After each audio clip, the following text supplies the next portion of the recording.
Om Swastiastu, Assalamualaikum warahmatullahi wabarakatuh. Shalom, salam sejahtera bagi kita semua, salam harmoni. Di sini saya Natalia Borulumban Raja dengan NIM 2113031015 akan membahas soal kimia OSK SMA tahun 2019. Soal yang pertama yaitu berikut ini adalah rumus struktur guanidin yang terdapat dalam urin dari hasil metabolisme protein. Persen massa nitrogen dalam guanidin adalah diketahui dari soal, yaitu yang ditanya adalah persen massa nitrogen. Maka dari itu untuk mencari persen massa nitrogen kita harus mencari tahu dulu massa molekul relatifnya, karena dalam persen massa nitrogen membutuhkan massa molekul relatif.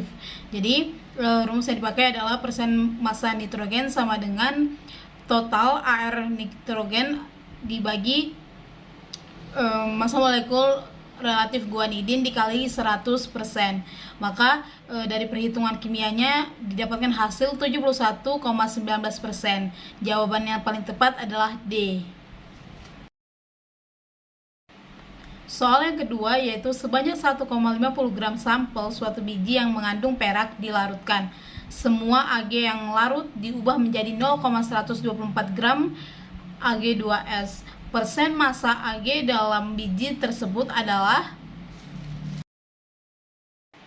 seperti pada soal yang ditanya adalah persen massa perak dalam biji tersebut. Sama seperti dengan soal nomor 1, untuk mencari persen massa maka kita harus mengetahui dulu massa molekul relatifnya. Untuk mencari massa molekul relatifnya yaitu 247,8 dan AR-nya atau massa atom relatifnya yaitu 107,9.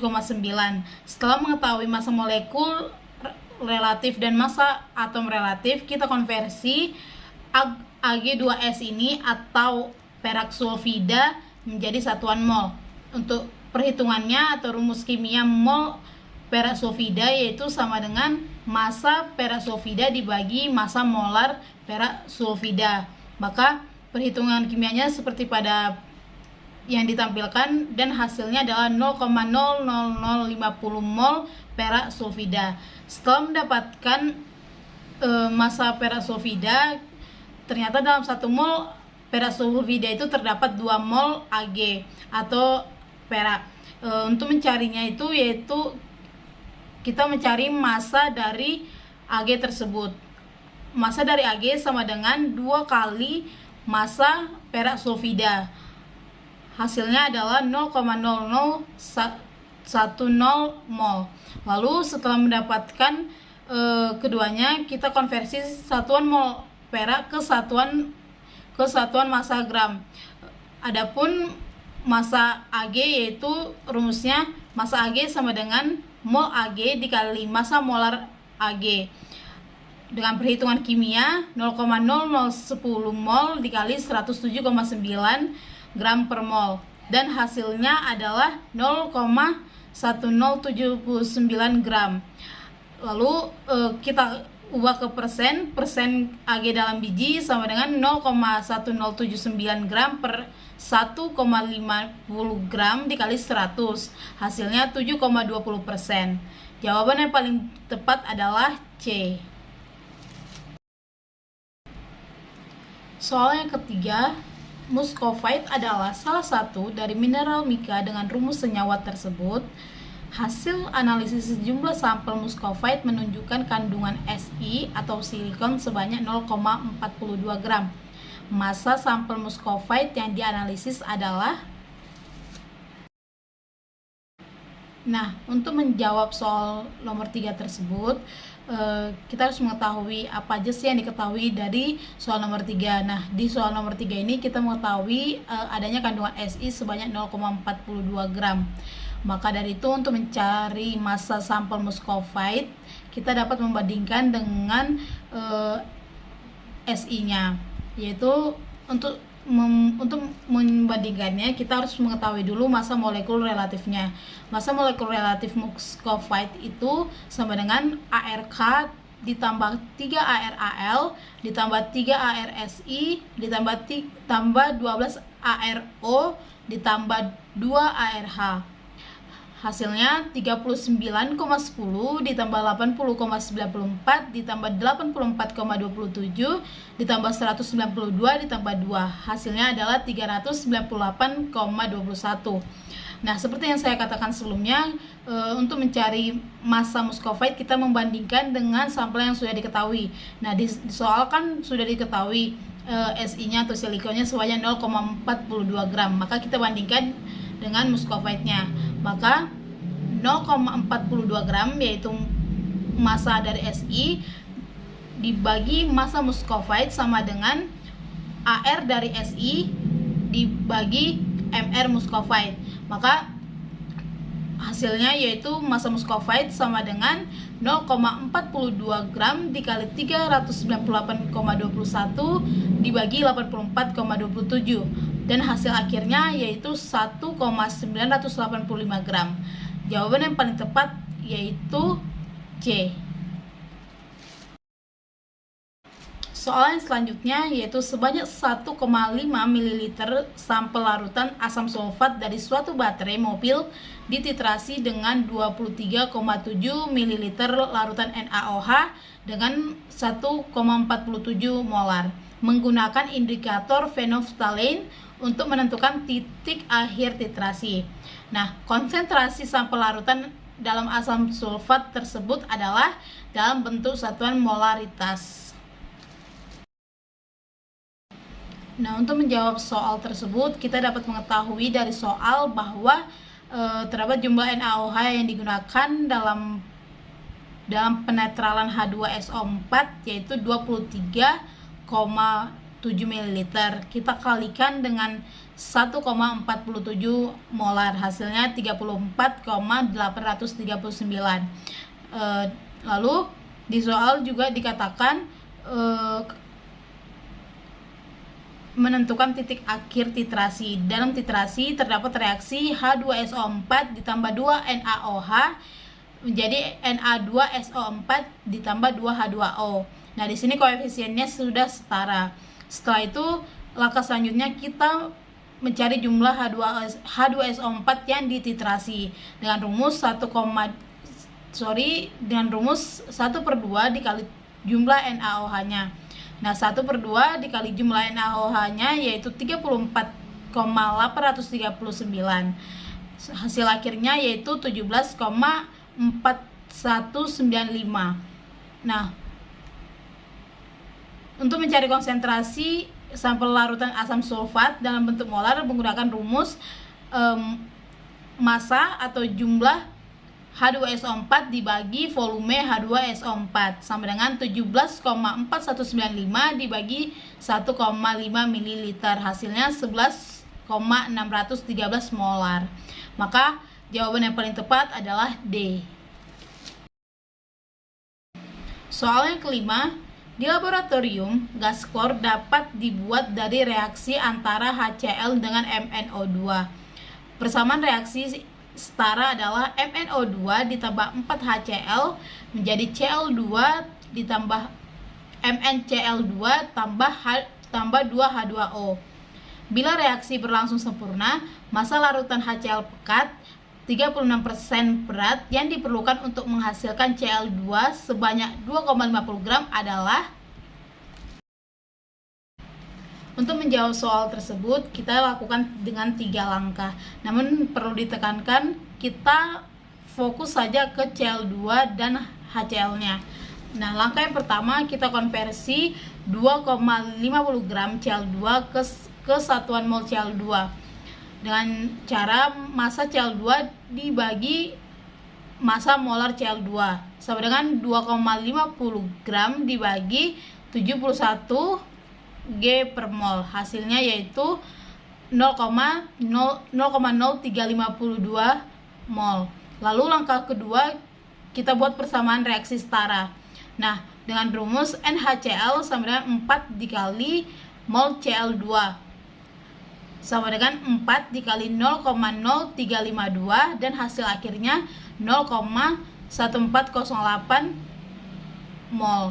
Lalu langkah yang ketiga, kita konversi satuan mol HCl ke satuan massa HCl-nya. Adapun massa HCl itu sama dengan mol HCl dikali massa molar HCl, yaitu 0,1408 mol dikali 36,5 gram per mol. Hasil akhirnya 5,1392 gram. Nah, selanjutnya kita buat ke persen masanya. Bila persen massa HCl 36%, artinya setiap 100 gram HCl terdapat 36 gram HCl murni. Lalu langkah selanjutnya 5,1392 gram HCl murni sama dengan 5,1392 gram dibagi dengan 36/100 larutan HCl pekat. Lalu hasilnya 5,1392 gram dikali 100 dibagi 36, dan hasil akhirnya yaitu 14,28 gram. Jadi untuk menghasilkan 2,5 gram klorin 2,5 gram klorin diperlukan 14,28 gram larutan HCl pekat. Jawaban yang paling tepat yaitu C. Soal yang keenam, dari persamaan reaksi berikut ini, SnO2 ditambah 2H2 menjadi Sn tambah 2H2O. Volume gas hidrogen dengan diukur pada 1 atm dan 273 Kelvin yang dibutuhkan untuk bereaksi sempurna dengan 2 gram SnO2 adalah. Berdasarkan dari soal tersebut, di sini kita diminta untuk mencari volume gas hidrogen pada keadaan STP, yaitu 1 atm dan 273 Kelvin. Nah, untuk mencari volumenya itu kita lakukan dulu konversi 2 gram SnO2 ke satuan mol, yaitu dengan cara massa dari SnO2 dibagi massa molar SnO2. Hasilnya 2 gram dibagi 150,70 gram per mol. Hasilnya adalah 0,0133 mol. Lalu kita buat persamaan reaksi setara, yaitu dengan cara mol H2 sama dengan 2 dikali mol SnO2 sama dengan 2 kali 0,0133, dan hasil dari mol H2 nya yaitu 0,266 mol. Nah, karena pada keadaan STP, maka setiap mol gas volumenya itu 22,4 liter. Maka volume dari H2 sama dengan 0,0266 mol dikali 22,4 liter per mol. Hasilnya 0,59584 liter.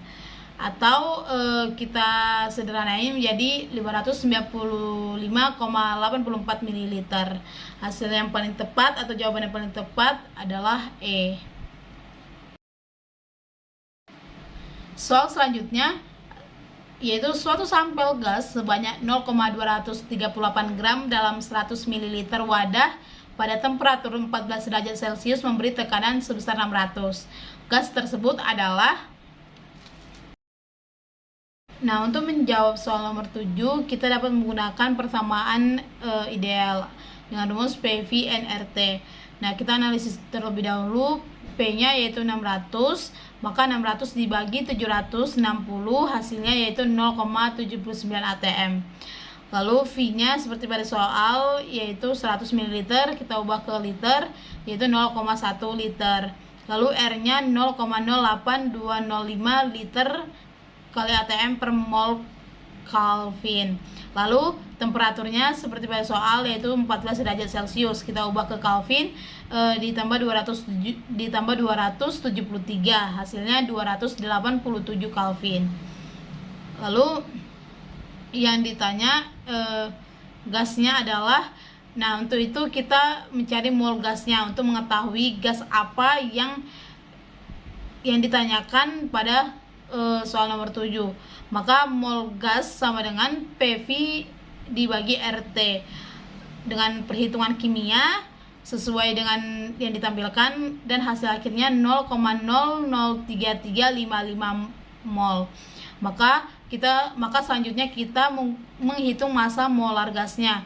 Adapun rumus dari massa molar gas yaitu massa gas dibagi mol gas sama dengan 0,238 gram dibagi 0,003355 mol. Hasilnya yaitu 70,943 G per mol. Nah, yang paling mendekati yaitu Cl2 atau klor. Maka jawaban yang paling tepat adalah C. Soal selanjutnya yaitu soal nomor 8, entalpi pembentukan standar atau delta HF timbal 2 karbonat adalah minus 699 Kj per mol. Pernyataan persamaan termokimia yang paling tepat untuk proses tersebut adalah untuk mencari nomor 8 ini kita harus mengetahui dulu bahwa entalpi pembentukan standar adalah entalpi pembentukan 1 mol senyawa dari unsur-unsur penyusunnya. Penulisan persamaan kimianya harus setara unsur penyusunnya. Nah, kan pada soal nomor 8 ini kita ketahui bahwa timbal 2 karbonat atau PbCO3, yaitu terdapat unsur Pb, C dan O2. Nah, jumlah setiap unsur di ruas kiri harus setara dengan jumlah unsur yang ada di ruas kanan. Maka jawaban yang paling tepat yaitu B. Soal selanjutnya yaitu soal nomor 9. Perhatikan persamaan termokimia berikut.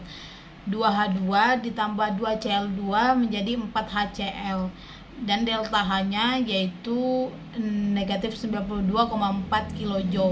Di antara pernyataan berikut yang tidak benar mengenai persamaan termokimia di atas adalah jawaban yang paling tepat yaitu C.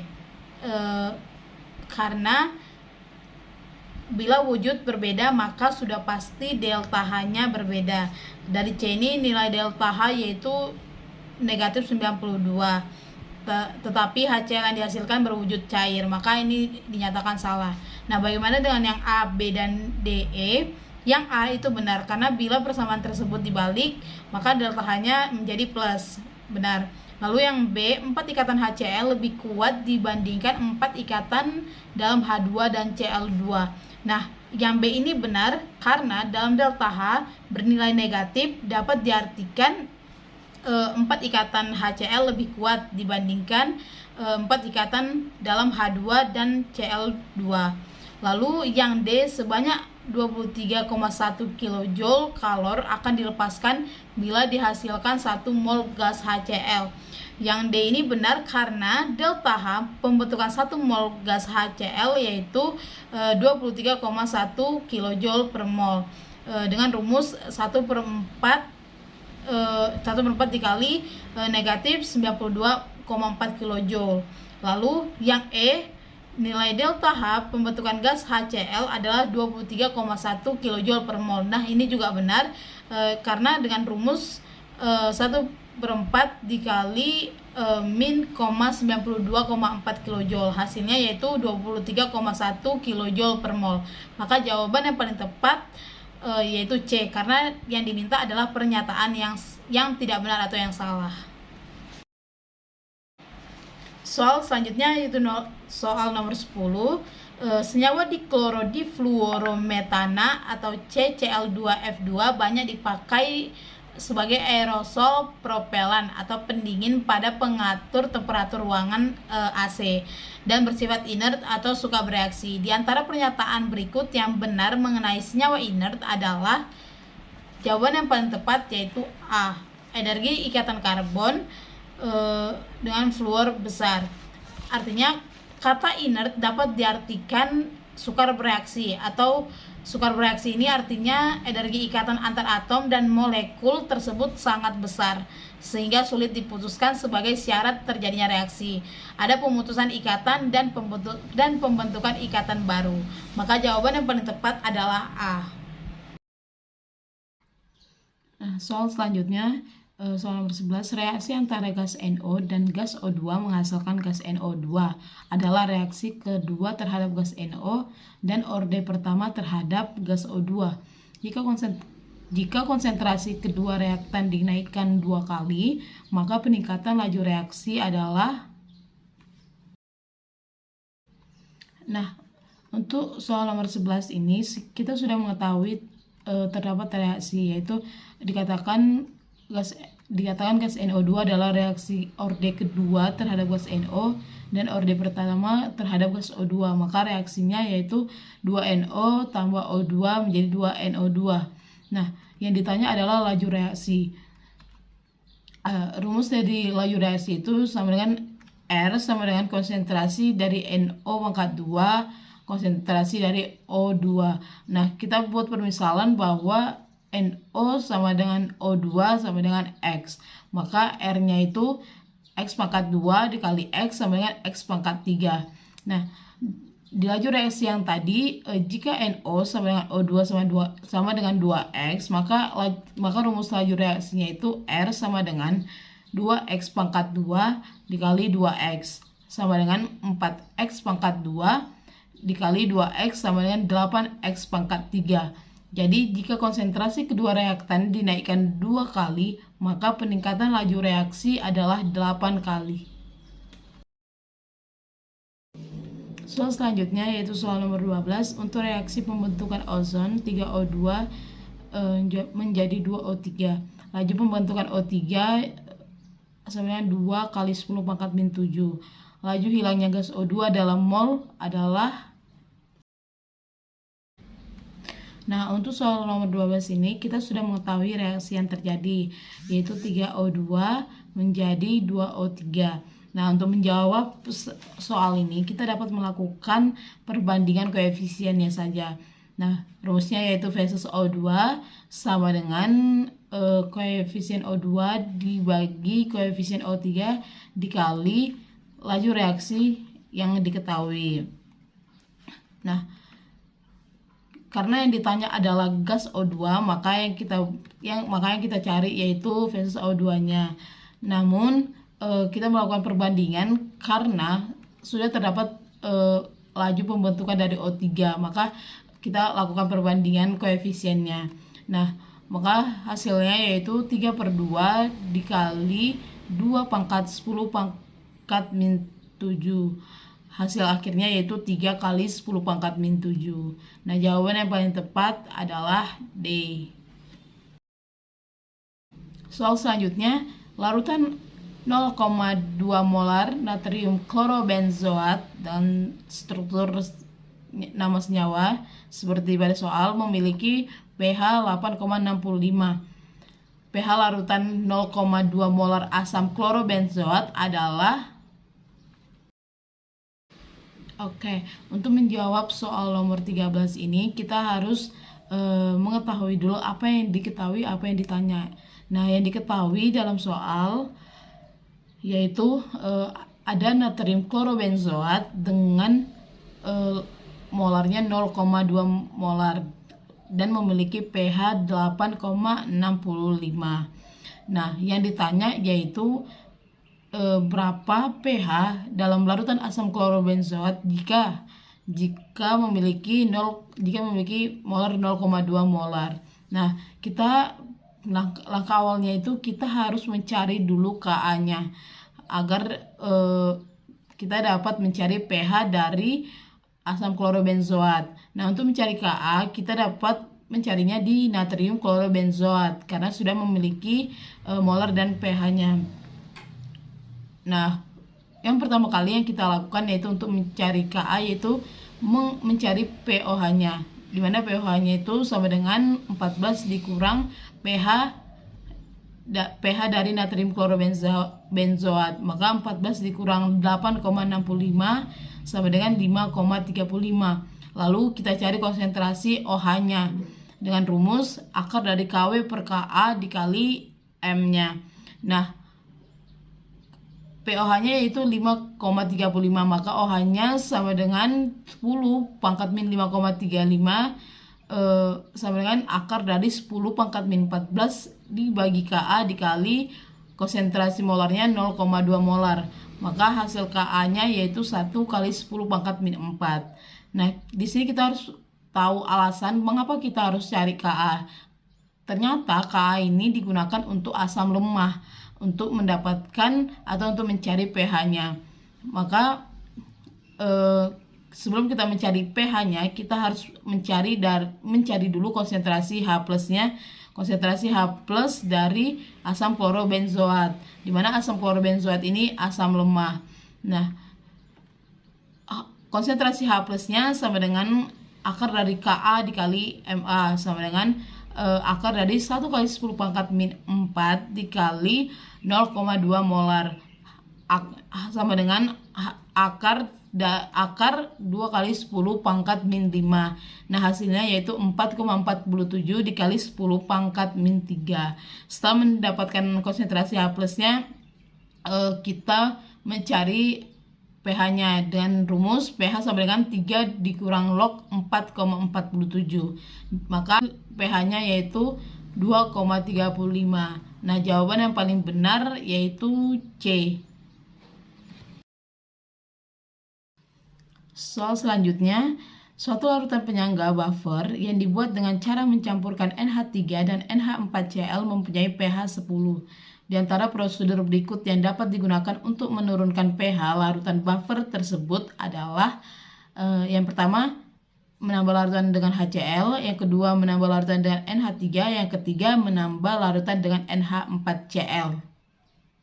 Nah, jawaban yang paling tepat itu adalah D, hanya 1 dan 3.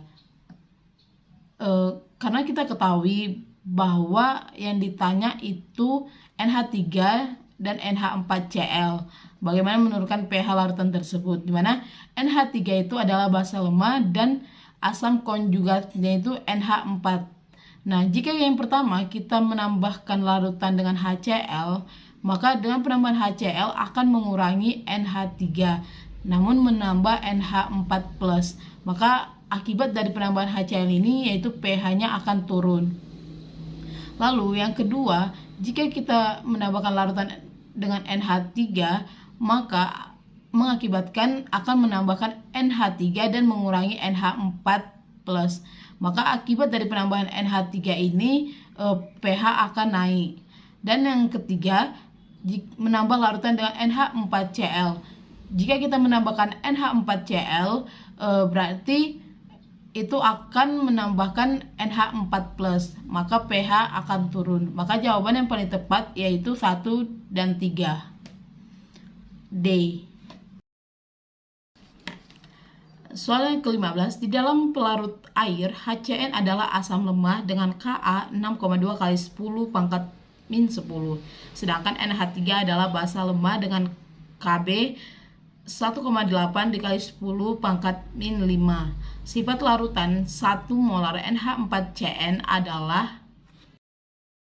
Menjawab soal nomor 15 ini, karena yang ditanya adalah sifat larutan dari NH4Cn, maka kita mencari pH-nya. Mengapa? Karena pH ini dapat menentukan suatu larutan apakah dia ini basa atau asam.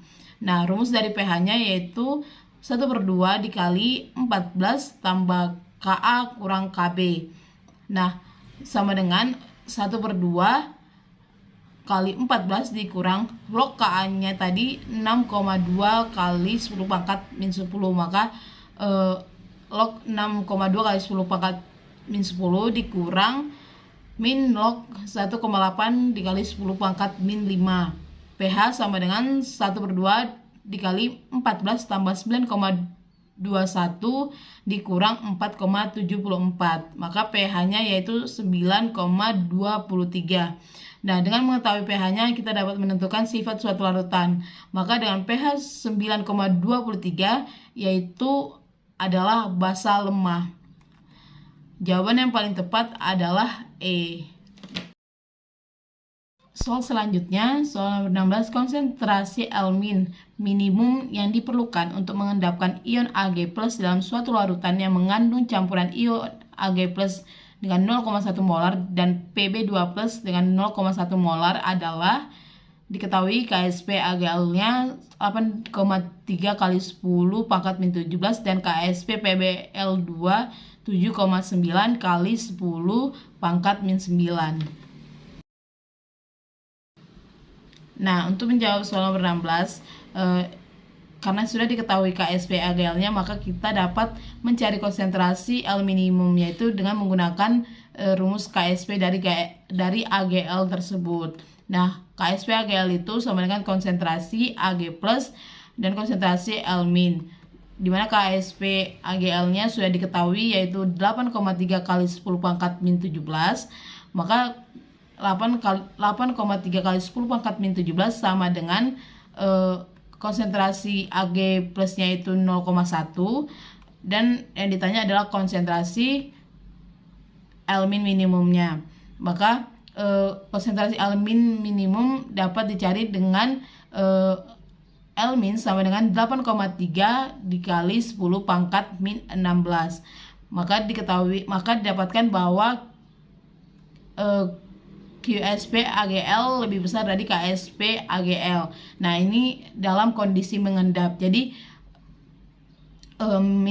konsentrasi minimum dari L min ini yaitu 8,3 kali 10 pangkat min 16. Jawabannya adalah A. Soal yang ke-17, dalam suasana basah, logam kobalt atau CO dapat mengalami reaksi oksidasi menjadi COOH3, sementara natrium hipoklorit NaOCl dapat direduksi menjadi NaCl. Apabila reaksi tersebut disetarakan, maka koefisien reaksi kobalt dan NaOCl adalah. Nah, untuk soal nomor 17 ini kita sudah mengetahui reaksi-reaksi yang terjadi, yaitu CO menjadi CO3+ tambah 3 elektron, dan juga OCl min ditambah H2O ditambah 2 elektron menjadi Cl min ditambah 2OH min. Nah, yang diminta adalah reaksi tersebut disetarakan, maka kita akan mendapatkan koefisien dari reaksi kobalt dan NaOCl. Maka kita setarakan dengan yang di atas kita kali 2, yang di bawah kita kali 3. Maka hasilnya adalah 2CO tambah 3OCl min ditambah 3H2O menjadi 2CO3+ ditambah 3Cl min ditambah 6OH min. Maka dari situ kita mendapatkan koefisien yang ditanya pada soal, yaitu kobalt dan NaOCl. Nah, koefisien dari kobalt yaitu 2 dan koefisien NaOCl yaitu 3. Maka jawaban yang paling tepat dan yang paling benar adalah A, 2 dan 3. Soal yang ke-18, berikut ini diberikan deret keaktifan beberapa logam. Seperti pada soal, ion yang dapat direduksi oleh Zn adalah. Nah, jawaban yang paling tepat yaitu yang C, Cr3+ dan Fe2+. Mengapa? Seperti pada soal dikatakan semakin ke atas itu artinya makin mudah teroksidasi, maka lawannya berarti semakin ke bawah itu makin mudah tereduksi. Nah, dimana semakin mudah teroksidasi itu menyatakan bahwa itu semakin sulit tereduksi. Nah, lawannya semakin sulit teroksidasi maka semakin mudah tereduksi. Nah, Zn akan mereduksi logam yang lebih mudah mengalami reduksi. Maka logam yang lebih mudah mengalami reduksi berada di bawah Zn, yaitu Cr dan Fe. Maka jawaban yang paling tepat adalah C. Soal yang selanjutnya, suatu sel elektrokimia memiliki diagram sel sebagai berikut. Potensial sel standar yang terukur adalah 0,35 V dan potensial reduksi klor adalah 1,36 V. Potensial reduksi standar dari PU4+ atau PU3+ adalah. Nah, untuk soal nomor 19 ini berhubungan dengan notasi sel volta, di mana dalam diagram notasi sel volta itu sebelah kiri adalah anoda dan sebelah kanan yaitu adalah katoda, seperti yang saya tampilkan.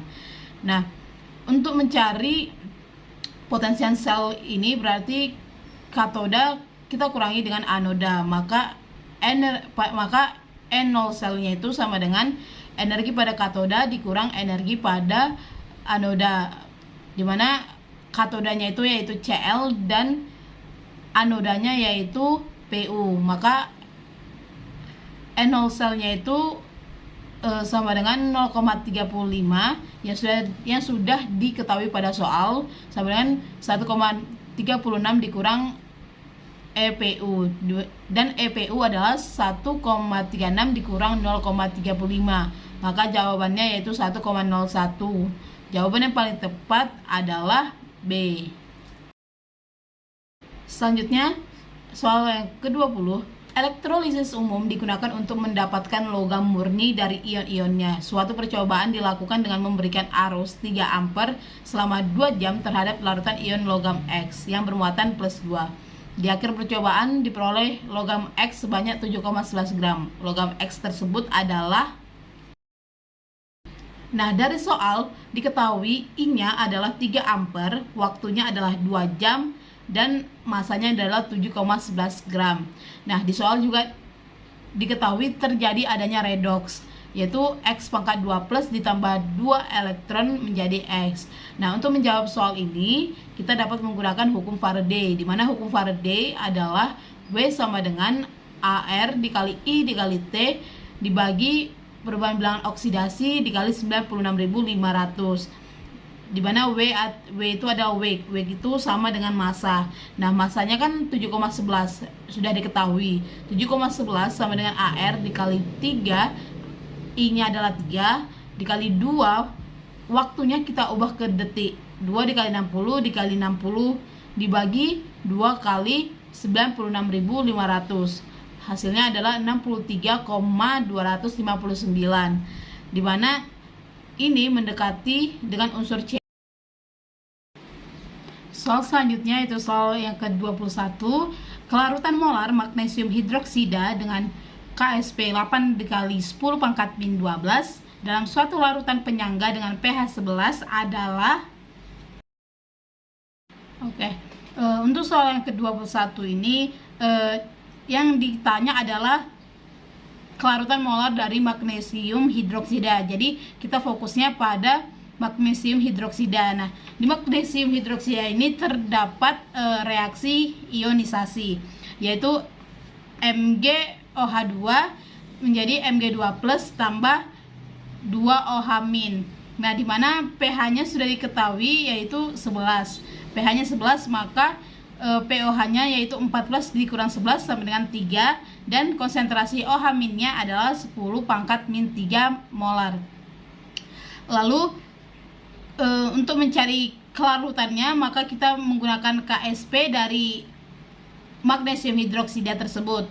Nah, adapun KSP dari magnesium hidroksida sama dengan konsentrasi Mg2+ dan konsentrasi OH- pangkat 2. Diketahui KSP-nya adalah 8 kali 10 pangkat min 12 sama dengan Mg2+, konsentrasi OH-nya yaitu 10 pangkat min 3 dipangkatkan 2. Jadi dengan perhitungan matematika hasilnya yaitu 8 dikali 10 pangkat min 6 molar. Nah, jawaban yang paling benar dan paling tepat adalah E. Soal yang ke-22, jumlah isomer C2H2Cl2 yang termasuk isomer geometri cis trans adalah... Jawaban yang paling benar dan tepat itu adalah C3. Nah, di sini saya menampilkan strukturnya dari isomer-isomer yang ada pada C2H2Cl2 dan termasuk geometri cis trans. Nah, terdapat 3. Jadi jawaban yang paling tepat adalah C. Selanjutnya soal 23, nama IUPAC senyawa berikut adalah... Nah, di soal 23 ini kita melihat struktur dan bentuknya adalah siklo. Lalu dia mempunyai 2 gugus fungsi, yaitu alkena dan karbonil dengan golongan keton. Nah, di sini kita memulai penomoran dari keton karena ini merupakan siklo. Lalu dilanjutkan ke sebelah kiri. Jadi 1, 2, 3, 4, 5. Nah, terdapat 2 cabang. Maka jawaban yang paling tepat adalah 2 dimetil siklopentan 2 enon. Maka jawabannya adalah D. Soal yang ke-28, senyawa DDT sejak tahun 1945 sampai dengan 1980 banyak digunakan sebagai pembasmi insektisida penyebab penyakit malaria. Nah, terdapat strukturnya pada soal. Nah, di antara pernyataan mengenai DDT di bawah ini yang paling benar adalah jawaban yang paling benar dan paling tepat adalah C. Bereaksi dengan NaOH menghasilkan senyawa yang mempunyai 2 gugus fenolik. Nah, di sini kita akan membahas pilihannya A, B, C, D, E-nya. Nah, yang A dikatakan suatu molekul yang mempunyai satu atom karbon chiral. Namun kita harus mengetahui chiral itu apa. Chiral itu bukan berarti mengikat 4 substituen yang berbeda. Nah, dalam struktur yang ada pada soal tidak ada C chiralnya. Lalu yang B, DDT merupakan senyawa yang sangat polar. Kalau DDT senyawa polar berarti dia larut dalam air, dan setidaknya kelarutan dalam air itu besar. Namun DDT ini memiliki solubility 25 mikrogram per liter dan mudah larut dalam pelarut energi atau minyak. Berarti ini menandakan atau kesimpulannya adalah DDT ini non polar, bukan polar. Lalu yang C, bereaksi dengan NaOH menghasilkan senyawa yang mempunyai 2 gugus fenolik. Nah, di dalam yang C ini benzena ada substituen klor dan dapat ditukar dengan Cl menjadi OH dengan reaksi NaOH. Nah, namun kondisinya ekstrim sekali sampai pada tekanan 5 atm dengan suhu tertinggi. Namun ini akan membentuk juga fenol. Maka yang C ini benar. Nah, yang D dapat diendapkan jika direaksikan dengan perak nitrat dalam etanol. Dalam senyawa organik sangat sulit melepaskan Cl. Jadi meskipun menggunakan pelarut yang periotik, tidak akan menarik Cl untuk keluar juga.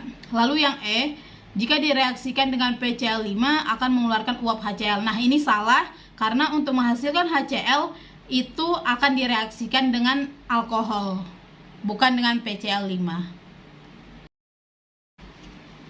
Soal selanjutnya, oksidator yang dapat digunakan untuk mengoksidasi metilbenzena menjadi asam benzoat adalah, yang paling benar jawabannya adalah E, larutan kalium permanganat. Kenapa? Karena syarat terjadinya oksidasi metilbenzena atau sebuah alkil benzena menjadi asam benzoat adalah alkil benzena memiliki atom C benzilik yang kemudian dioksidasi dengan oksidator kuat seperti KMNO4 atau kalium permanganat. Nah, makanya jawaban yang paling benar dan tepat adalah E.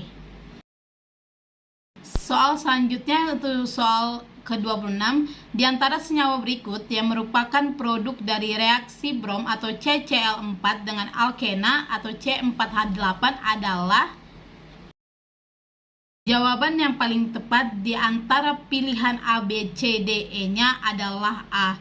Nah, di sini saya menampilkan bagaimana struktur dari A tersebut sampai senyawa tersebut dia dapat mereaksi brom atau CCl4 dengan alkena atau C4H8.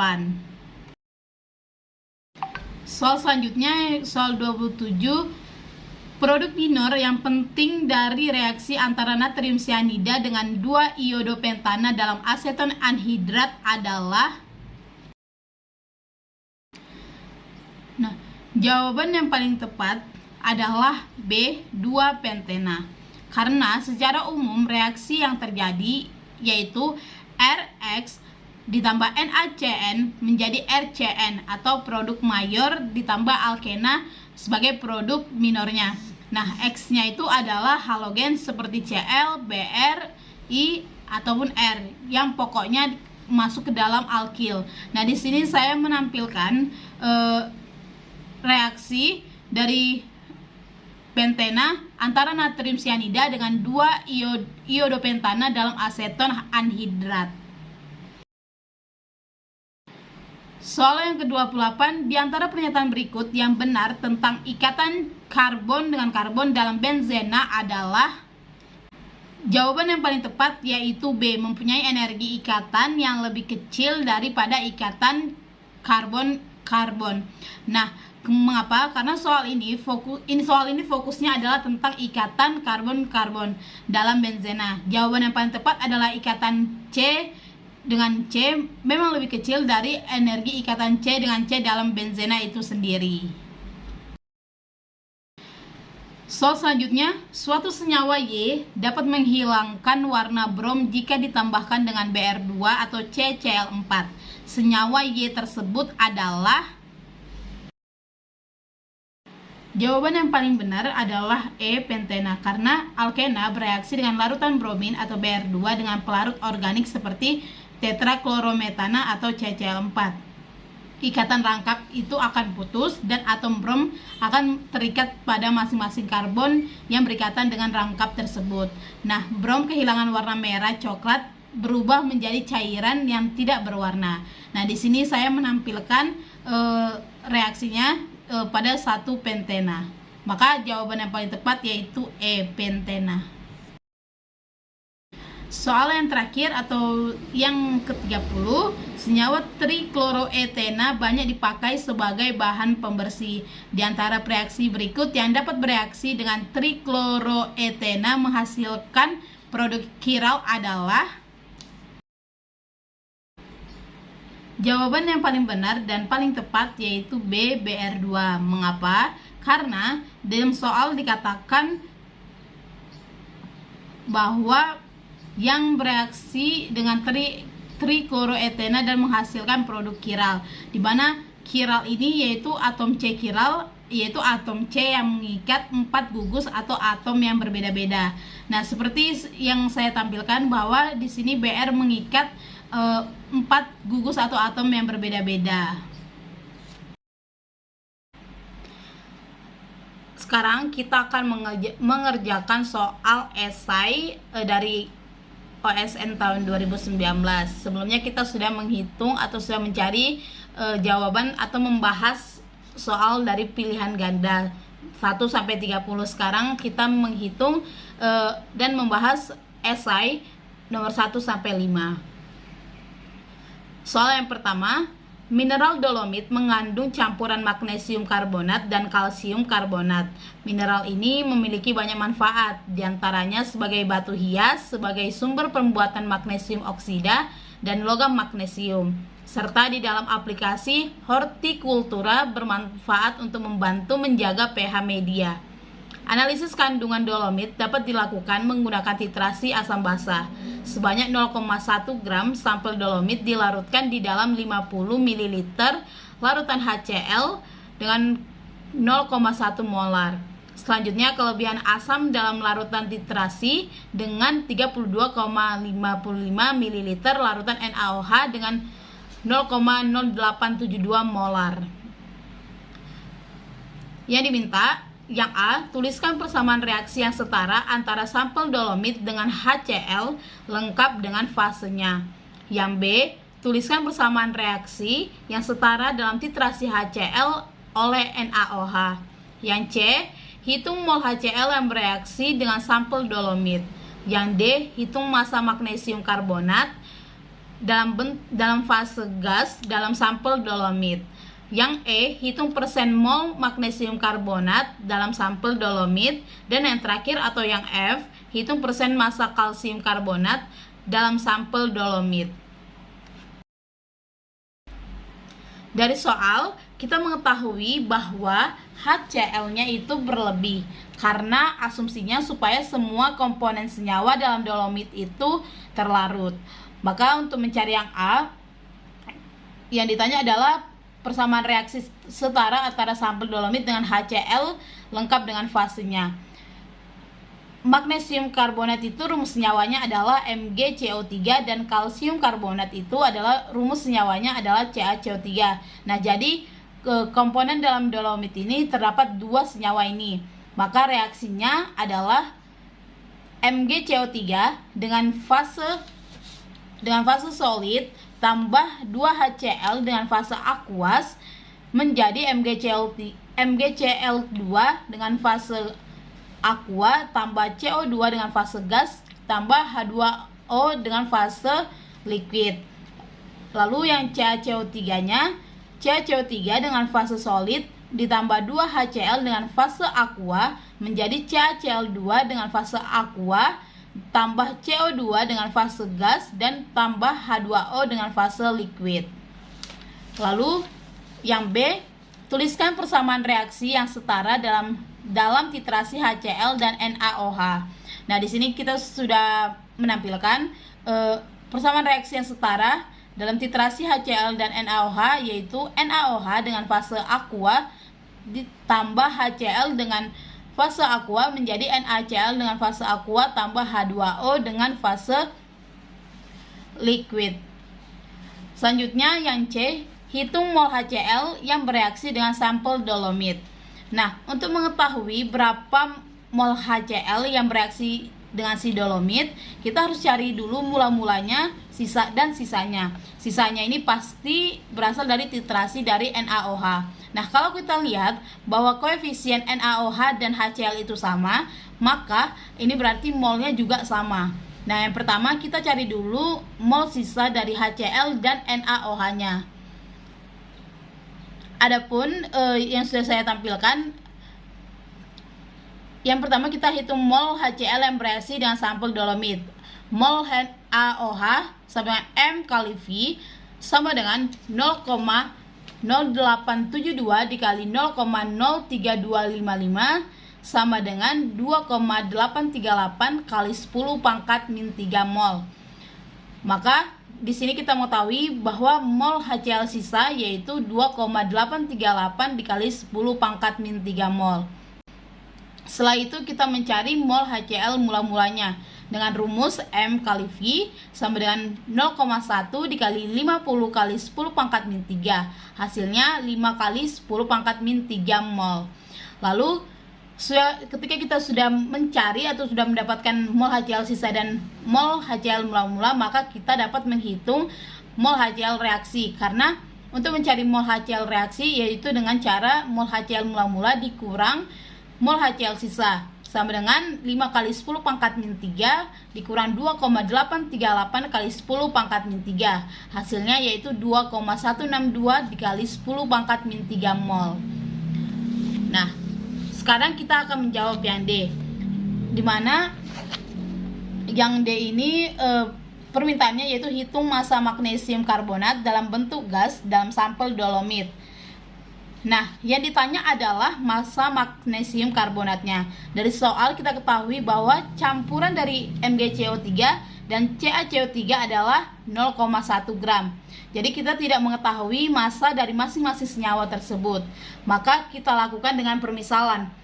Kita misalkan Mg-nya berapa dan Ca dan CaCO3-nya itu berapa. Lalu kita bawa ke HCl karena mol total HCl sudah ada atau sudah diketahui, yaitu 2,162 kali 10 pangkat min 3 mol. Yang ini merupakan mol total HCl yang bereaksi pada sampel tadi. Nah, dengan itu perhitungannya yaitu mol MgCO3 sama dengan X dibagi 84 mol menjadi atau kesetarakan ke HCl yaitu NHCl sama dengan 2X dibagi 84. Lalu untuk CaCO3-nya seperti itu, N atau mol CaCO3 itu sama dengan 0,1 dikurang X dibagi 100. Dan dalam HCl juga 0,2 kurang 2X dibagi 100. Dan hasil akhirnya adalah 0,0425. Ini merupakan massa dari MgCO3.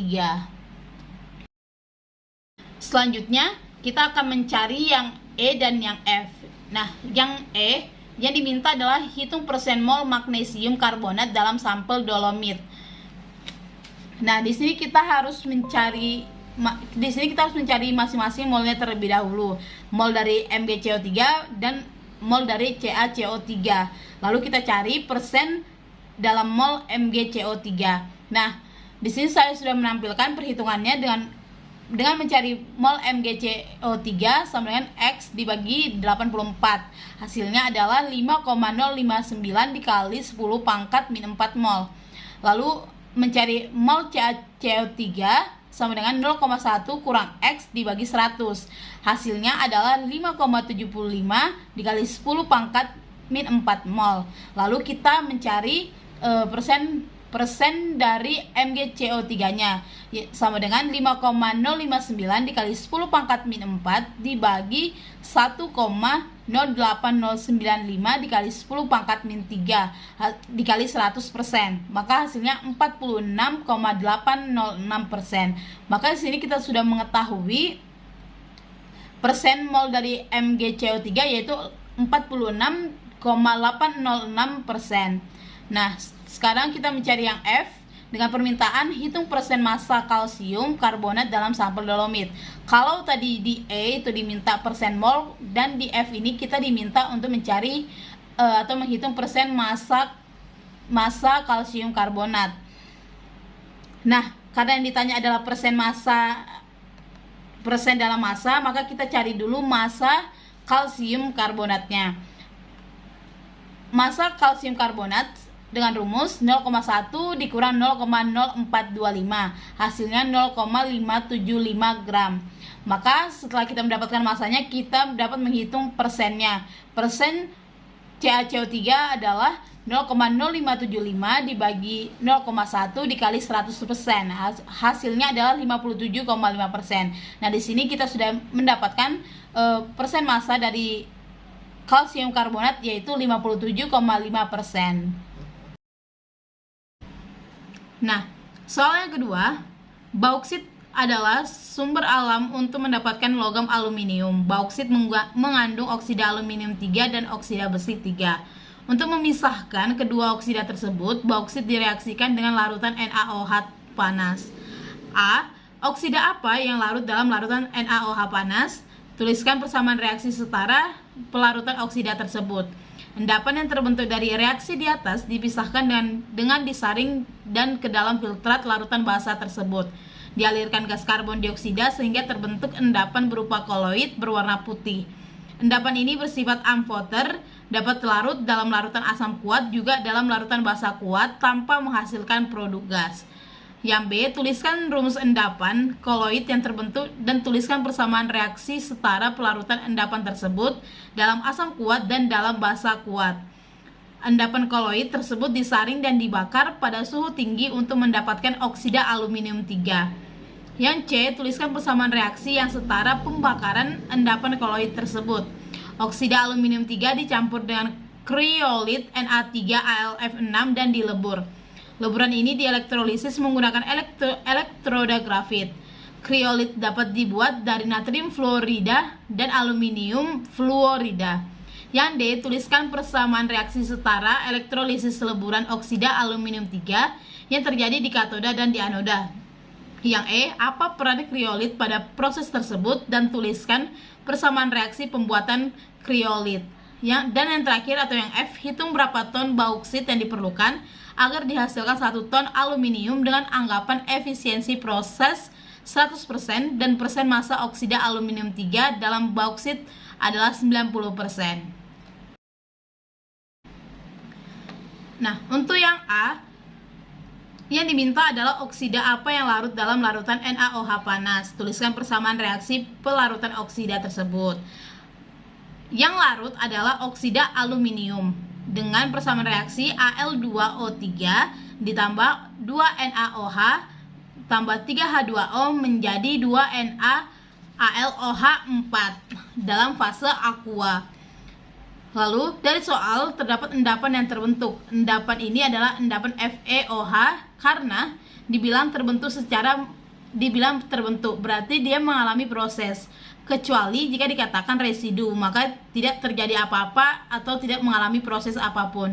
Jadi asumsikan saja Fe2O3 ini secara penuh menjadi FeOH3 dalam fase solid endapan, maka terbentuklah endapan tersebut. Lalu yang B, yang ditanya yaitu tuliskan rumus endapan koloid yang terbentuk dan tuliskan persamaan reaksi setara pelarutan endapan tersebut dalam asam kuat dan basa kuat. Untuk menjawab yang B ini, kita harus fokus atau paham pada soal, karena ketika kita tidak memahami, kita akan mengasumsikan bahwa CO2 yang menyerang Al. Padahal reaksinya bukan begitu, karena reaksinya yaitu koloid, berarti endapannya seperti gelatin jadi AlOH. Maka reaksinya yaitu 2NaAlOH 4 kali tambah CO2 menjadi Na2CO3 tambah 2AlOH 3 kali. Lalu dalam asam kuat AlOH 2 tambah 3H+ menjadi Al3+ tambah 3H2O. Dan dalam basa kuat AlOH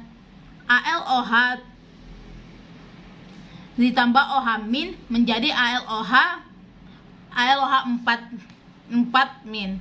Lalu yang C dikatakan dan yang diminta yaitu tuliskan persamaan reaksi setara pembakaran endapan koloid tersebut. Nah, berarti kan tadi di bauksit terdapat pengotor-pengotor. Sekarang kita kembalikan di koloid itu menjadi kembali ke oksidanya. Karena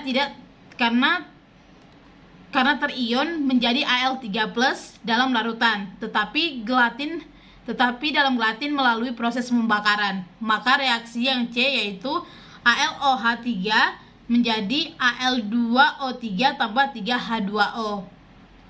Nah, sekarang yang D, yang diminta yaitu tuliskan persamaan reaksi setara elektrolisis leburan oksida aluminium 3 yang terjadi di katoda dan anoda. Nah, berarti di katoda terjadi endapan Al karena dalam fase leburan, dan di anodanya itu fase oksigen yang teroksidasi karena senyawanya adalah Al2O3 terion menjadi 2Al3+ tambah 3O2-.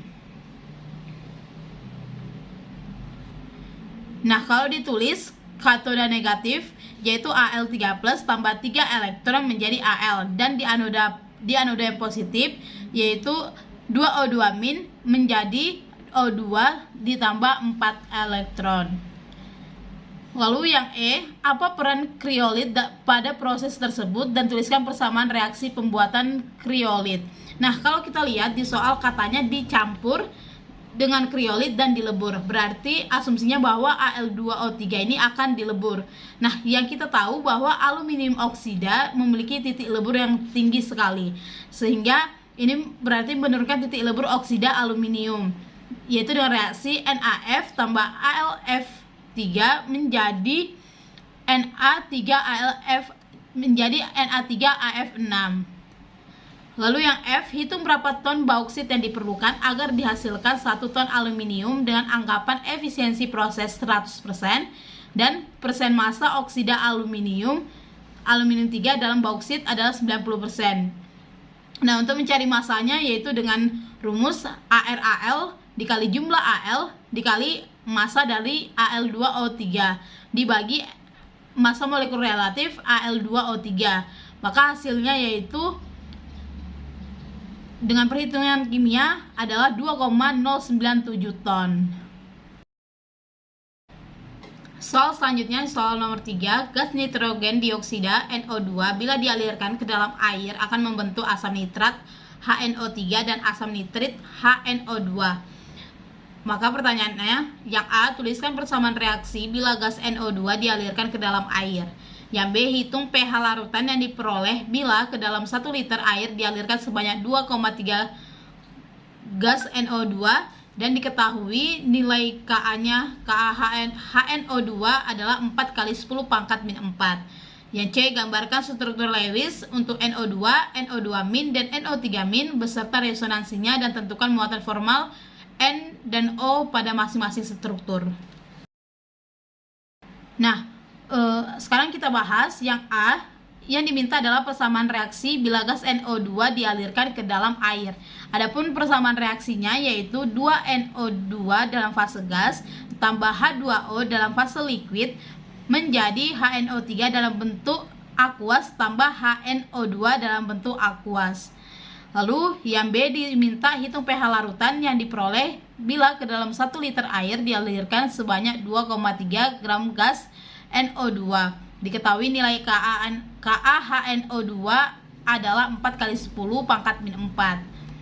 Nah, untuk mencari pH larutannya ini kita harus mencari atau mengetahui dulu mol dari NO2 dan HNO3 serta konsentrasi H plusnya. Maka dari situ kita dapat mencari pH-nya. Nah, yang pertama kita lakukan yaitu kita cari mol dari NO2, yaitu mol NO2 sama dengan 2,3 dibagi 46 sama dengan 0,05 mol.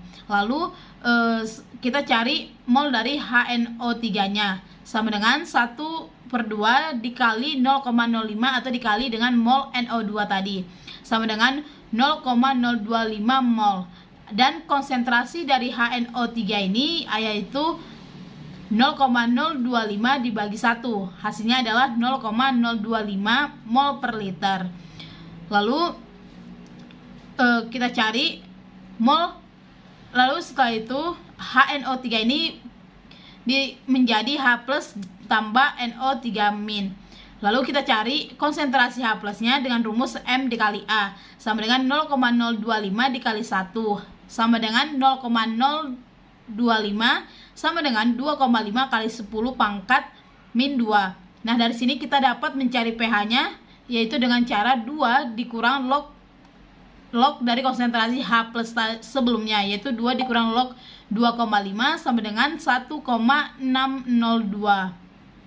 Nah, yang C yaitu gambarkan struktur Lewis untuk NO2, NO2 min dan NO3 min beserta resonansi dan tentukan muatan formal N dan O pada masing-masing struktur.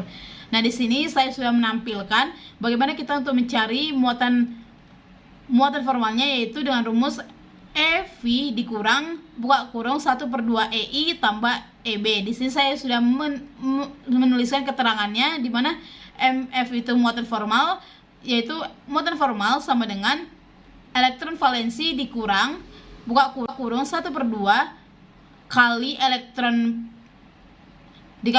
bebasnya dan dikali EI-nya. Nah, di sini saya sudah menampilkan strukturnya. Soal yang keempat, asam asetat CH3COOH secara industri dapat dibuat dengan menggunakan bahan dasar gas etilena atau C2H4. Langkah pertama, gas asetilena dioksidasi menjadi asetaldehida atau CH3CHO dengan katalis PdCl2 CuCl2. Kemudian oksidasi dilanjutkan dan asetaldehida diubah menjadi asam asetat atau CH3COOH dengan menggunakan katalis Mn asetat 2 kali. Asam asetat yang terbentuk dilarutkan dalam air. Yang A, tuliskan 2 tahapan reaksi perubahan asetilena menjadi asam asetat. Sebanyak 50 mol gas asetilena pada temperatur 27 derajat Celcius dan tekanan 1,05 atm dioksidasi bertahap dan diperoleh 1600 gram larutan asam asetat atau larutan A dengan kerapatan 1,055 gram per cm kubik. Sebanyak 2, ml larutan A diambil dan ditambahkan air sehingga diperoleh larutan sebanyak 1 liter, yaitu larutan B. Nilai pH larutan B yang diperoleh adalah 3,20. Diketahui Ka CH3COOH adalah 2 kali 10 pangkat min 5. Lalu yang B, hitung volume gas asetilena yang digunakan untuk reaksi tersebut. Yang D, hitung konsentrasi molar dan persentase massa atau persen massa asam asetat dalam larutan A. Dan yang terakhir atau yang D, hitung persen konversi asetilena menjadi asam asetat. Untuk yang A, yang diminta adalah tuliskan 2 tahapan reaksi perubahan asetilena menjadi asam asetat. Nah, di sini saya sudah menampilkan adapun reaksi dengan 2 tahapannya asetilena menjadi asam asetat, yaitu C2H4 dalam fase gas tambah O2 dalam fase gas dengan PdCl CuCl2 menjadi CH3CHO. Lalu yang dengan Mn asetat yaitu CH3CHO tambah O2 dalam fase gas direaksikan dengan Mn asetat menjadi 2CH3COOH. Lalu yang B yang diminta yaitu hitung volume gas asetilena yang digunakan untuk reaksi tersebut. Nah, adapun rumus volumenya yaitu volume sama dengan N dikali RT dibagi P, sama dengan 50 dikali 0,082 dikali 300 dibagi 1,05. Hasilnya adalah 1171,428 liter. Lalu yang C, hitung konsentrasi molar pada persentase persen massa dalam asam asetat dalam larutan A. Nah, untuk mencari persen massanya ini kita harus menyetarakan atau mencari reaksi atau konsentrasi molarnya dengan menggunakan mula-mula reaksi dan hasilnya. Nah, di sini yang sudah saya tampilkan pada layar, kita reaksinya terdapat CH3COOH berhasil menjadi CH3CO- ditambah H+ dan Ka. Lalu Ka-nya yaitu X dikali X dibagi MB kurang X. Maka Ka sama dengan X pangkat 2 dibagi MB. Nah, di sini kita mengetahui konsentrasi H+-nya itu yaitu 10 pangkat 3 pangkat min 3,2. Maka hasilnya 6,31 dikali 10 pangkat min 4 mol per liter. Nah, di sini dengan konsentrasi H+-nya ini kita dapat mencari yang diminta dengan rumus V1 kali M1 sama dengan V2 kali M2. 2,5 dikali 10 pangkat min 3 dikali M1 sama dengan 1 dikali 0,0199. Maka M1 nya kita dapat 7,96 mol per liter. Lalu untuk mencari volumenya kita membutuhkan volume larutan A. Adapun volumenya itu rumusnya volume sama dengan M dikali rho, di mana 1600 dibagi 1,055 sama dengan 1,516 liter.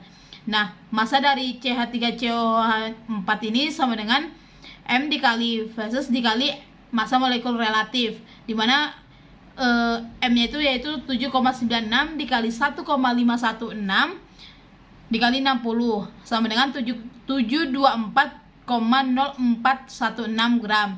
Nah, setelah mendapatkan itu kita dapat menghitung persen dari CH3COOH4 yaitu sama dengan 724,0416 dibagi 1600 dikali 100%.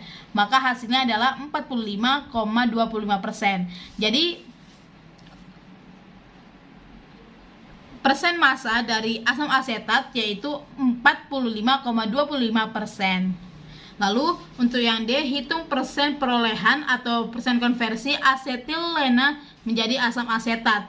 Nah, di sini kan kita sudah mengetahui tadi mol CH3CO4-nya yaitu 12,067. Nah, untuk mencari persennya tinggal kita bagikan saja persen C2H4 sama dengan 12,067 dibagi 50 dikali 100% sama dengan 24,134%. Jadi persen konversi asetilena menjadi asam asetat yaitu sebesar 24,134%. Soal yang kelima, senyawa 2 bromobutana jika direaksikan dengan KOH atau C2H5OH panas akan dihasilkan 3 isomer butena A, B, dan C. Jika produk yang paling kecil A diozonolisis, maka akan menjadi formaldehida dan aldehid lain dalam jumlah yang sama. Ozonolisis pada B dan C akan menghasilkan produk tunggal yang sama. Tentukan struktur molekul senyawa A, B, C, dan D dan tuliskan semua persamaan reaksinya. Nah, di sini saya sudah menampilkan struktur molekul senyawa A, B, C, dan D dan menuliskan semua persamaan reaksinya, di mana 2 bromobutana dengan reaksi KOH atau ke alkohol menjadi senyawa yang A yaitu 1 butena, yang B trans 2 butena, yang C cis 2 butena, yang D asetaldehida. Dan sudah terdapat ozonolisisnya, yaitu propanol dan formaldehid. Nah, mungkin itu saja yang bisa saya bahas dari soal-soal kimia OSN 2019. Mohon maaf jika terdapat kesalahan dalam pengucapan kata. Saya tutup pembahasan soal ini dengan mengaturkan Om Santi Santi Santi Om, dan terima kasih.